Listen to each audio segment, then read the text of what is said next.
everyone. Today we are going to solve illustration number 13, chapter number 11, page number 11.23 के ऊपर है.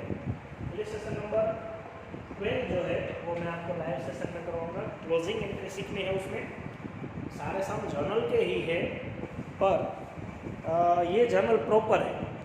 आपको journal पहले से आती है, लेकिन जर्नल और जर्नल प्रॉपर में डिफरेंस क्या है. जर्नल प्रॉपर में आपको जो ट्रांजेक्शन दिए होंगे वो थोड़े अलग होंगे, मतलब स्पेशल ट्रांजेक्शन होंगे. हम जो रूटीन में परचेजिंग, सेलिंग, एक्सपेंस के ट्रांजेक्शन्स, इनकम के ट्रांजेक्शन, जो ऐसे रूटीन बिजनेस के रिलेटेड ट्रांजेक्शन करते हैं, वो हमने सीख लिए चैप्टर नंबर 8 में, जर्नल के चैप्टर में. इसमें हम अलग अलग जो स्पेशल ट्रांजेक्शन होते हैं, suppose prepaid expense, received in advance, outstanding salaries, ऐसा कुछ भी, या फिर कोई लॉस हो गया या फर्नीचर हमने सेल किया, ऐसा जो भी ऐसे ट्रांजेक्शन है स्पेशल, वो ट्रांजेक्शन जर्नल प्रॉपर में आते हैं. फॉर्मेट वही रहेगा, तो आपको जर्नल ही ड्रॉ करनी है. इसमें पेज नंबर 11.23 के ऊपर इलस्ट्रेशन नंबर 30 जर्नल प्रॉपर.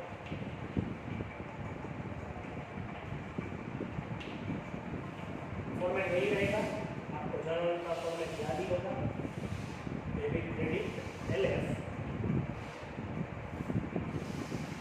ये particular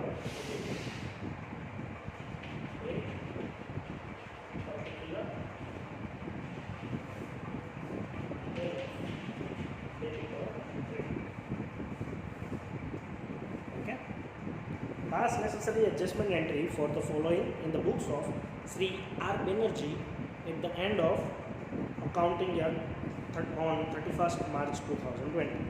First, salary of 10,000 for March 2020 is outstanding. Okay, outstanding salaries हमारे लिए liability है. liability always credit होती है, ऐसा आपको याद रखना है. ओके, तो सैलरी एक्सपेंस है हमारा. सीरियल नंबर दिया गया है, हम किस नंबर लिखते हैं, सैलरी से account debit to outstanding salary.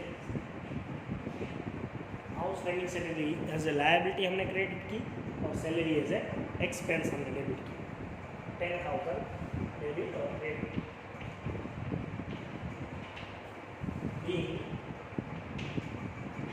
salary outstanding.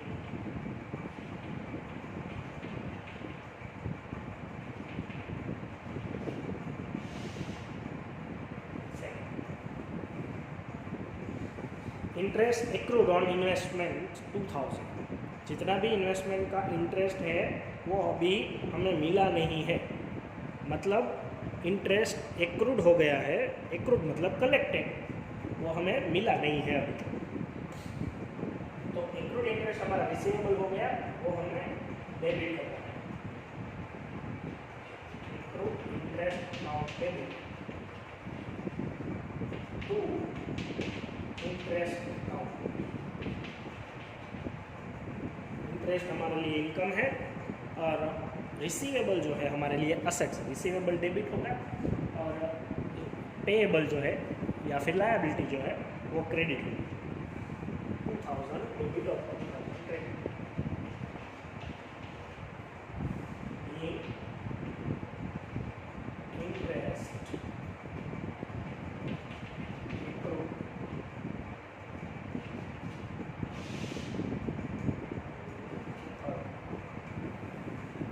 Rent received in advance 4000.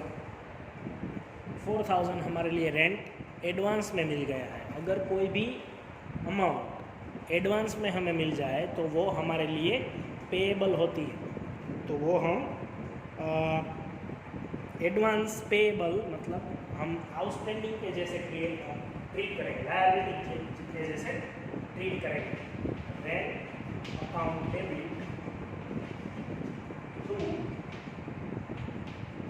Receive in advance and credit. 4000 received in advance as a liability treat करेंगे और paid in advance as a receivable treat करेंगे। When received in advance,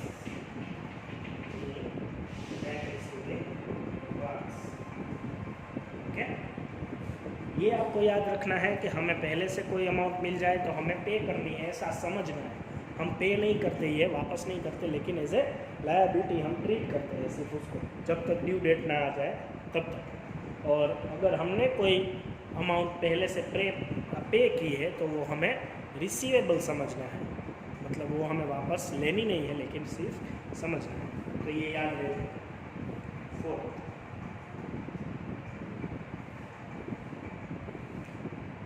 insurance prepaid 3000। तो prepaid receivable समझना है तो वो debit होगा, receivable वैसा डेबिट होते हैं। प्रीपेड इंश्योरेंस अकाउंट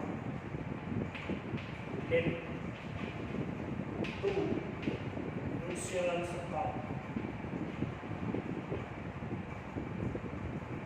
वो है 3000।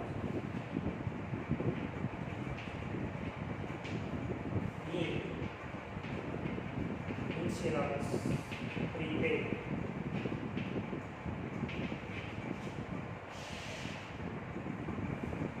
Okay. 5th, closing stock 1 lakh. ये जो है वो क्लोजिंग स्टॉक का हमें क्लोजिंग एंट्री करनी है। क्लोजिंग स्टॉक कोई ट्रांजैक्शन नहीं है, लेकिन ट्रांजैक्शन की हम सिर्फ एंट्री करेंगे, मतलब जो अकाउंट है वो हमें क्लोज करना है। लास्ट दिन पे हम ये काउंट करते हैं कि हमारे पास क्लोजिंग स्टॉक कितना है 31 मार्च को, तो उसकी एंट्री आप याद रखिए। Closing stock account debit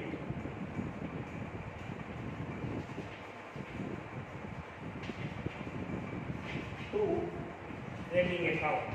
trading account क्या है और क्यों हम इसको बनाते हैं वो आपको लाइव सेशन में मैं समझा दूँगा, क्योंकि इसके पहले वाला जो सम है 12th वाला वो उसके ऊपर ही है। अभी आपको सिर्फ एंट्री याद रखनी है कि क्लोजिंग एंट्री हम जब काउंट करें तब उसको ट्रेडिंग अकाउंट में ट्रांसफ़र करते हैं, तो उसकी ये जर्नल होगी transfer entry. Closing account stock account debit to trading account, closing stock transfer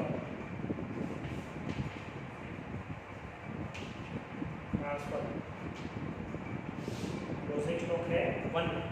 उसमें अल्टरनेटिव जर्नल भी दी गई है, आप कोई भी याद रख सकते हो, लेकिन ये इजी रहेगा। Closing stock account debit to purchase ऐसे दिया गया है।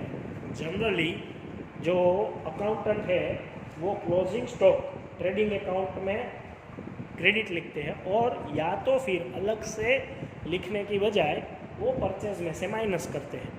हमें ये प्रैक्टिस रखनी है, क्लोजिंग स्टॉक सीधा लिखना ही है, परचेज में से माइनस नहीं करना है। तो हमें ये याद रखना है। ये जो ऑप्शन वाली मेथड है वो मेथड कब काम आएगी, कोई अगर परचेज में से माइनस करे तो हमें वो नहीं करना है, परचेज में से माइनस नहीं करना है, यही याद रखना है। ओके, एक जर्नल और बाकी है।